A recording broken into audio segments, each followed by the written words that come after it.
Hi Aries! Welcome po sa ating channel. Ito ang inyong Daily Kapay Tarot Reading for January 13, 2025. Please be reminded kung naka-resonate kayo, comment down. Kung hindi kayo naka-resonate, ibigay niyo po sa iba kasi general reading po ito. This is for you, Aries, ngayong January 13, 2025.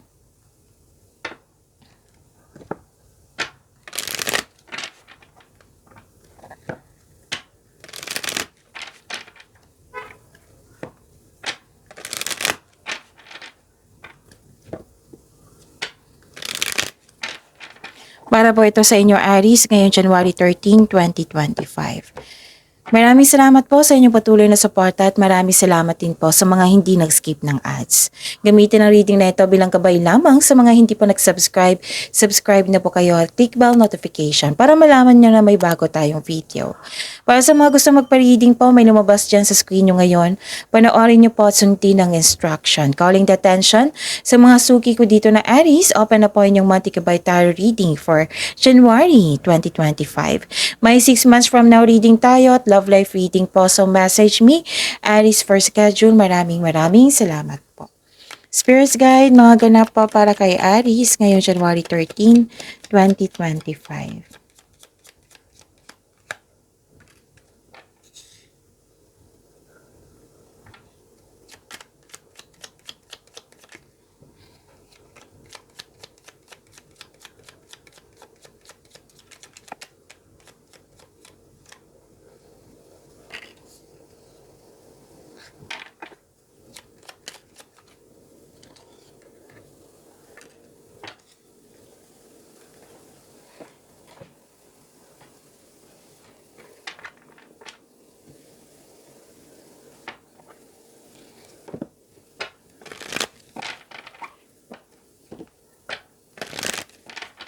Spirits Guide, mga mensahe pa para kay Aries. Para po kay Aries ngayong January 13, 2025. I need 2 cards po.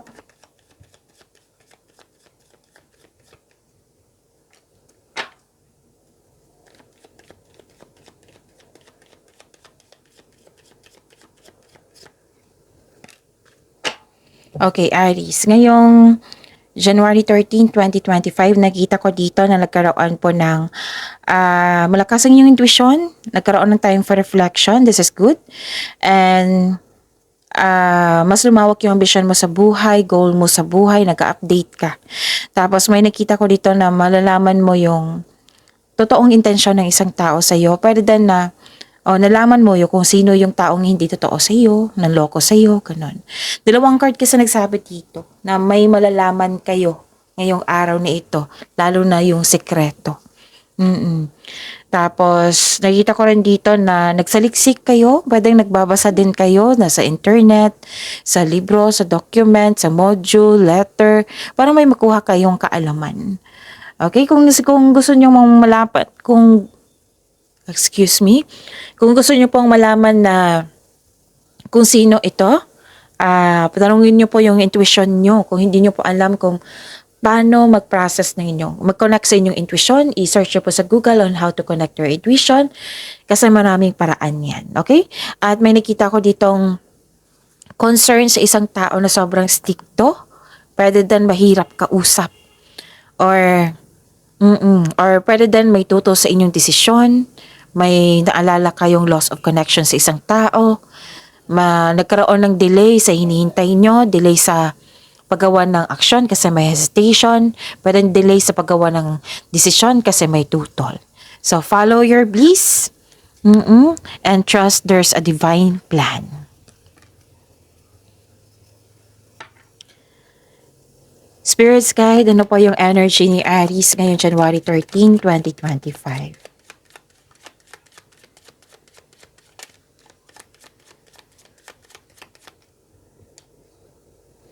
And the clarification of this card po.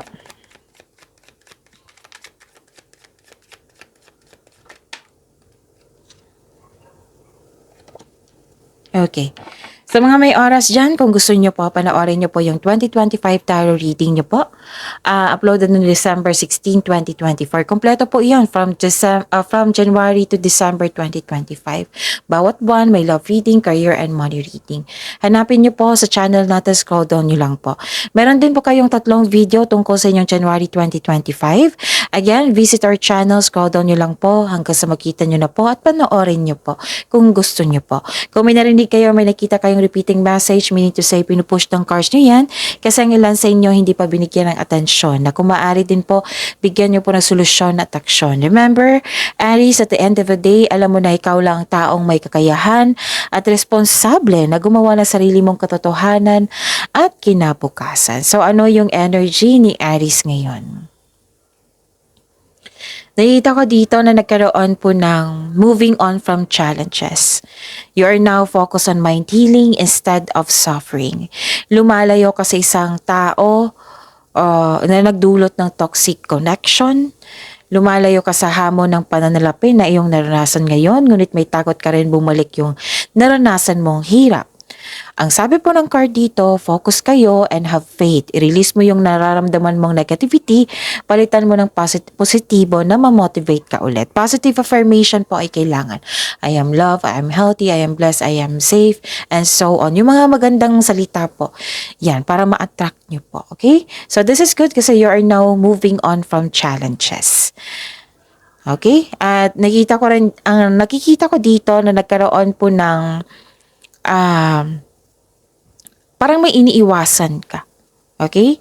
Okay, may chance na babalik yung tao na nanloko sa'yo, kaya mag-ingat po. Or, okay, may chance na babalik ulit sa pagkakamali, kaya mag-ingat sa paggawa ng desisyon o plano. Kung business ito, mahabangon kayo ulit from bankruptcy. Spirits Guide, Career and Money po ni Aries ngayong January 13, 2025.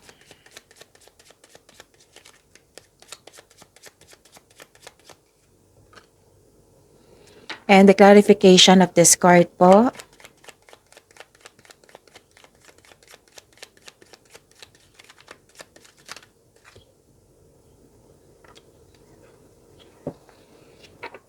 Okay, sa career and money nyo po.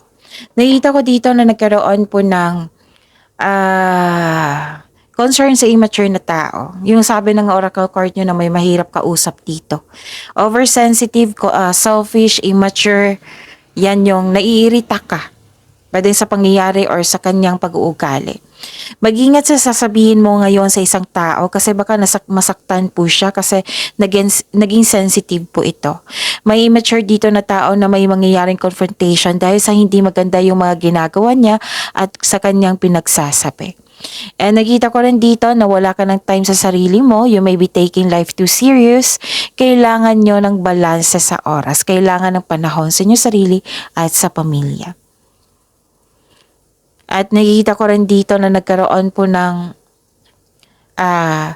granted yung manifestation nyo. This is good news. May marireceive kayong good news. Pwede din may mabuting balita ukol sa bagay na papasukan, like na-hired kayo sa trabaho, natanggap kayo sa loan application nyo, scholarship, basta may pagtanggap dito.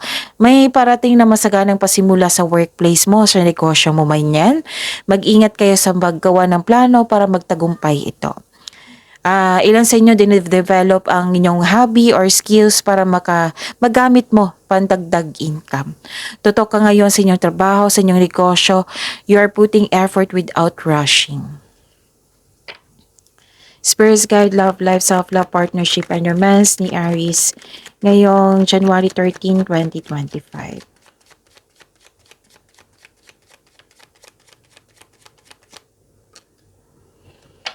And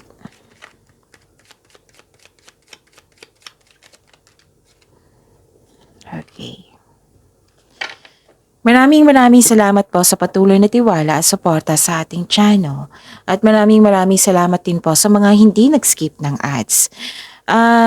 Self-doubt and hesitation nakikita ko dito at mag-ingat din po kasi mainit ang ulo mo dito ng pwede din sa isang tao or naranasan mong delay. parang may hinihintay kang mensahe dito or disconnection sa isang tao. So, hindi ito ang sign na mag-give up ka. Mag-ingat kayo sa taong maloloko ha, kasi andito po siya. So, nag-clarify siya dito sa oracle nyo, sa tarot card nyo, at andito din. So, mag-ingat kayo sa kanya kasi may balak siyang masama po. Okay, pwede din na. Like for example ha, example lang po ito, may makilala kang playboy or may yung taong yun may balak na maka one night stand ka. So, dobleng ingat po. Example lang po iyan. Okay? Basta may masama siyang intention. Kung gusto nyong malaman kung sino po ito, itanong nyo po sa inyong intuition. At nakikita ko rin dito na nagkaroon po ng competition or rivalry. Pwede din na sa mga single dito na gusto mong makipag-date sa ilang tao bago pumasok sa exclusive relationship.